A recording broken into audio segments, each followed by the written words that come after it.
Hello everyone. तो मैं आज नेक्स्ट वीडियो लेके आया हूँ। पिछले वीडियो में मैंने बताया था आपको कि मैं मिस्टेक्स के ऊपर बताऊंगा आपको कि क्या करना है कि आप मिस्टेक्स को अवॉइड करो, किस तरह के मिस्टेक्स होते हैं। तो मैं बता देना चाहता हूँ अपने बारे में पहले से पहले कि मैंने गेट 2021 लिखा था, जिसमें मेरे 236 रैंक आए थे इलेक्ट्रिकल इंजीनियरिंग में। ये मैं पिछले वीडियो में बता चुका हूँ। तो देखिए, सबसे बड़ा प्रॉब्लम क्या है कि मिस्टेक्स जो हम करते हैं प्रिपरेशन के दौरान, दो तरह के मिस्टेक्स हम करते हैं।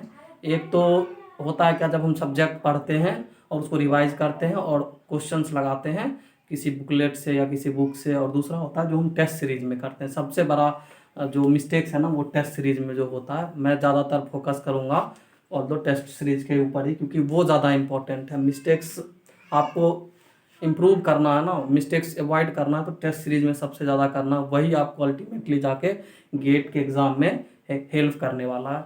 तो मेरा ज़्यादा फोकस जो रहेगा ना, वो टेस्ट सीरीज बेस्ड रहेगा। तो देखो, तो पहले मैं थोड़ा सब्जेक्ट के बारे में बता देता हूँ कि सब्जेक्ट में भी क्या करना चाहिए जिससे मिस्टेक्स कम हो। तो पहले तो आप देखो, जो चीज़ आप पढ़ रहे हो वो सिलेक्टिव होना चाहिए, बिल्कुल एकदम मतलब ओरिएंटेड होना चाहिए, इरेलीवेंट नहीं होना चाहिए कि कुछ भी पढ़ लिए। अगर कोई बोल रहा है कि नहीं ये अच्छा है तो ये पढ़ लिए, अपने आप को देखो कि वो चीज़ क्या हमारे मतलब सिलेबस में जो दिया है उसके रेलिवेंट है या नहीं है।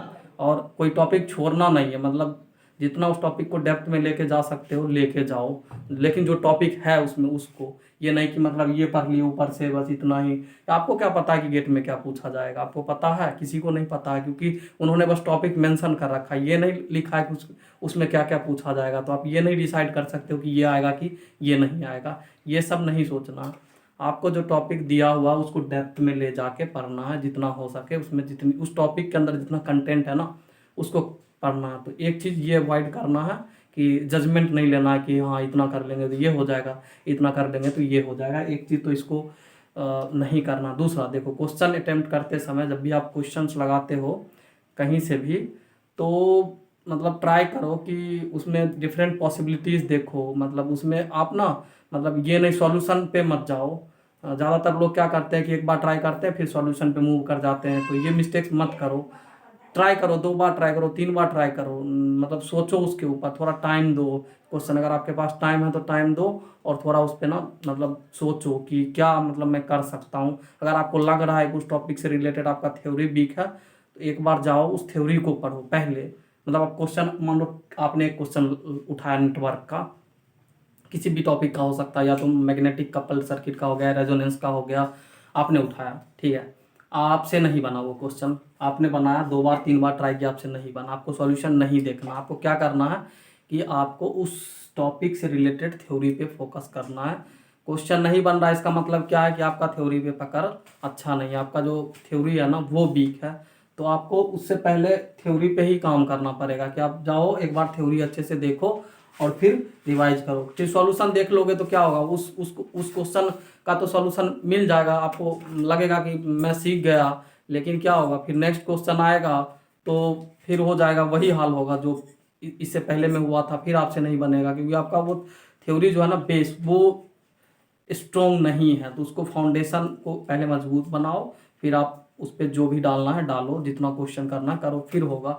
ये ज़्यादातर मिस्टेक्स मैं भी करता था, मेरे से भी ये मिस्टेक्स होता था कि मैं क्या करता था कि जब मेरे से क्वेश्चन नहीं बना तो मैं जल्दीबाजी में सॉल्यूशन ही देख लेता था। मेरे को लगता था कि अरे सॉल्यूशन देख लिए और फिर हो गया, मतलब ये टॉपिक तो मेरा हो गया। लेकिन ऐसा नहीं होता था। फिर जब क्वेश्चन वो आता था ना, सेम क्वेश्चन, मतलब थोड़ा बहुत इधर चेंज होके, फिर मैं फंस जाता था। फिर मेरे को लगता था कि यार ये फिर नहीं बन रहा है, मतलब ऐसे ही होता था। तो ये चीज़ें ना नहीं करना है, इस चीज़ को अवॉइड करो जितना ज़्यादा हो सके। ये मतलब आपको ना मतलब प्रॉब्लम में डालेगा। इससे अच्छा है कि आप ना उस सब्जेक्ट के ऊपर काम करो, जो सब्जेक्ट आपका, जिस सब्जेक्ट में आप फंस रहे हो, क्वेश्चन जिस टॉपिक से नहीं बन रहा है, मतलब उसको मल्टीपल टाइम्स रिवाइज करो, हो सके तो उसको एक बार और पढ़ दो। तो उससे क्या होगा कि वो टॉपिक आपका क्लियर हो जाएगा। फिर आपसे क्वेश्चन बनना है यार, जब थ्योरी क्लियर है ना अच्छे से, आपका अगर फील है ना उस सब्जेक्ट में, तो क्वेश्चन नहीं छूट सकता, वो एकदम 100% लग जाएगा। तो ये हो गया कि जो सब्जेक्ट से रिलेटेड मिस्टेक्स हम करते हैं बेसिकली। पहले तो एक तो सिलेक्टिव रहो, क्या पढ़ना है कितना पढ़ना, और ये जजमेंट नहीं करना है कि इतना पढ़ेंगे तो ये हो जाएगा, वो चीज़ नहीं करना है। मतलब पूरा पढ़ना है। गेट वालों ने कहीं नहीं लिखा है कि मतलब इस टॉपिक में बस हम यही पूछेंगे, बस तो ये मत सोचो, पूरा पढ़ो, जितना उसके अंदर कंटेंट है अंदर का वो पूरा एकदम निचोड़ के लाओ। ये हो गया एक तो। अब सबसे बड़ा मिस्टेक्स जो आता है वो आता है टेस्ट सीरीज में। देखो टेस्ट सीरीज सबसे ज़्यादा इंपॉर्टेंट है, मैं बताऊंगा। अगर गेट के एग्ज़ाम की बात करूँ तो अगर आप मतलब मैं 60 to 70% वैल्यू जो देता हूँ ना वो टेस्ट सीरीज को देता हूँ, बुकलेट से ज़्यादा, क्योंकि बुकलेट वाला इतना हेल्प नहीं करता जितना टेस्ट सीरीज। टेस्ट सीरीज में जो आप लगाओगे ना वो आपको ज़्यादा याद रहेगा, वो आपको ज़्यादा मतलब रिकॉलिंग पावर ना वहाँ से बनता है, डिसिप्लिन वहाँ से आता है, क्वेश्चन को विद इन अ टाइम कैसे क्रैक करना। तो टेस्ट सीरीज पे ज़्यादा फोकस करो जो भी है। उसमें जो मिस्टेक्स आता है ना, जैसे उसमें क्या होता है कि डिफरेंट तरह के मिस्टेक्स होंगे। आपको सिली मिस्टेक्स होगा जिसमें आप कैलकुलेशन मिस्टेक करोगे, आप फार्मूला मिस्टेक करोगे, आपने डेटा गलत रीड कर लिया वो मिस्टेक्स करोगे। इस तरह की मतलब मेरे से तो ऐसा ऐसा मिस्टेक्स होता था ना कि मैं कभी कभी डेटा ही गलत रीड कर लेता था, जो डेटा लेता था ना वही गलत रीड कर लेता था। कभी कभी तो कैलकुलेशन में मतलब लगता था कि हाँ सही है, मतलब कैलकुलेट कर देते थे और पता चलता था कि वो कैलकुलेशन ही गलत है। मतलब दो दो और दो चार का एडिशन है तो कभी मल्टीप्लाई हो गया, कभी डिवाइड हो गया, इस तरह से मतलब सिली मिस्टेक्स होते रहते थे। खास करके और कैलकुलेटर वर्चुअल कैलकुलेटर होता है तो उसमें आपको काफ़ी ज़्यादा प्रॉब्लम फेस करना पड़ेगा। तो पहले तो जब आप टेस्ट लगा रहे हो, देखो जब टेस्ट आप स्टार्ट करोगे तो इतना ज़्यादा मिस्टेक्स होगा। आप जो इनिशियल फेज में जो फर्स्ट टाइम कर रहा है या सेकेंड टाइम कर रहा है, अगर बीच में गैप ले लिया तो उसको भी दिक्कत होगा। जब वो स्टार्ट करेगा लगाना तो स्टार्ट में तो मिस्टेक्स इतने ज़्यादा होंगे, हर तरह के मिस्टेक, कैलकुलेशन मिस्टेक्स, उसके बाद फार्मूला मिस्टेक्स, डेटा रीड करने में जो मिस्टेक्स हो रहा है, टाइम ज़्यादा लग रहा है, इस तरह से हर चीज़ आपको फेस करना पड़ेगा इनिशियली जब आप स्टार्ट कर। लेकिन करना क्या है अब ये देखो, जब आप देख रहे हो आप ना उस टेस्ट, अगर आपने 1 घंटे का टेस्ट दिया है ना तो स्टार्ट में मैं बता रहा हूँ 1 घंटे से ज़्यादा उसको एनालाइज करने पे दो। देखो कि क्या मिस्टेक्स मेरे उस टेस्ट में हुआ है, वो क्वेश्चन मैं कर सकता था, मैंने क्या मिस्टेक्स किया, अपना जो आपने लिखा है ना उसको देखो कि वहाँ पे आपने क्या लिखा है और क्या आपने लिखा है किस तरह से, और क्या उसमें इम्प्रूव किया जा सकता है उसको लिखो एक अलग नोट्स पे कि हाँ ये मिस्टेक्स है मेरा अभी पहले टेस्ट में, मुझे नेक्स्ट टेस्ट में इसको इम्प्रूव करना है। वो चीज़ लिख लो एक साथ पे जहाँ भी आपको है।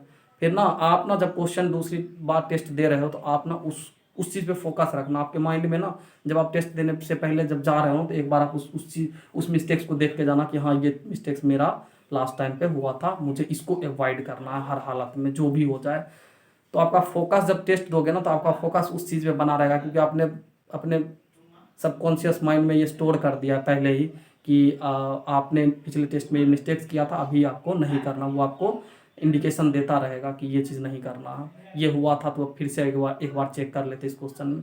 तो टेस्ट सीरीज में सबसे बिगेस्ट मिस्टेक होता है यही कि देखो टेस्ट सीरीज का अगर मिस्टेक्स आप सुधार लेते हो ना, एक्यूरेसी जितनी अच्छी होगी ना उतना आपका रैंक अच्छा आएगा, क्योंकि एक्यूरेसी ही तो मेन चीज़ है। आप अगर मैटर ये नहीं करता कि आप 65 आउट ऑफ 65 क्वेश्चन अटेम्प्ट करते हो, मैटर ये करता है कि आपने अगर 55 क्वेश्चन किया है 65 में, अगर आपने 55 ही क्वेश्चन किया है 65 में, इसमें करेक्ट कितने हो रहे हैं, मतलब इसमें करेक्ट कितने हो रहे हैं। अगर आप मान लो 54 भी करेक्ट कर लेते हो, 53 भी करेक्ट कर लेते हो तो आपका रैंक बहुत अच्छा बन जाएगा। रैदर कि हम 60 में 62 या 65 अटेम्प्ट कर लिए। तो मेरा ये भी एक मिस्टेक्स था, मैं ना क्वेश्चन ज़्यादा अटेम्प्ट करने पे ध्यान देता था हमेशा। मेरे को लगता था कि ज़्यादा अटेम्प्ट करके ना मतलब अच्छा रैंक आ जाएगा, तो मुझे ऐसा लगता था, जो कि गलत है। कुछ क्वेश्चन तो ऐसे इतने इरेलीवेंट होते हैं ना जिसको करना ही नहीं चाहिए टेस्ट सीरीज में या कहीं भी एग्जाम में। वो क्वेश्चन आपको कहीं का नहीं छोड़ेगा एग्जाम में।